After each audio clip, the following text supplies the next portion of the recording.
In this video, we'll guide you through the process of blurring the background of your photos using Adobe Photoshop. Welcome back to TechMan. So let's begin by opening your image in Photoshop. As you can see, I already have my photo right here. Next, right-click on your layer on the right part of your screen and select the duplicate layer, or click Ctrl plus J on Windows and Mac. Navigate to the Select menu on the top part of your screen. Click on Subject, and Photoshop will automatically detect and select your main subject. With the selection active, click on the Layer Mask icon at the bottom of the Layers panel.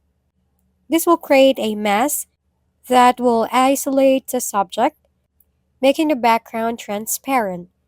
Next, let's duplicate the background once again. Click your background over here and click Ctrl plus J on your keyboard. Next is to load the mask that we just created as a selection.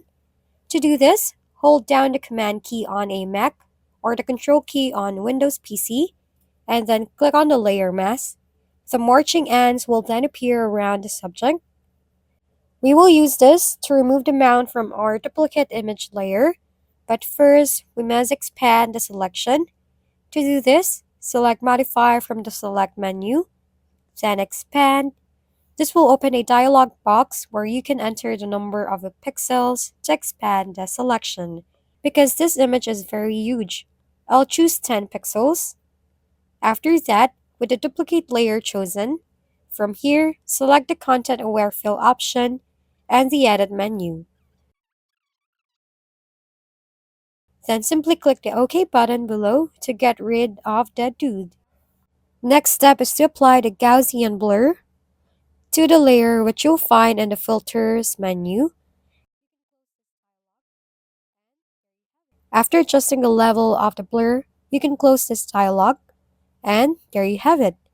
That's how you can add a depth blur to your image easily using Photoshop. If we've been helpful, kindly give us a thumbs up, and don't forget to hit the subscribe and bell button for more contents. For any questions and suggestions, comment down below.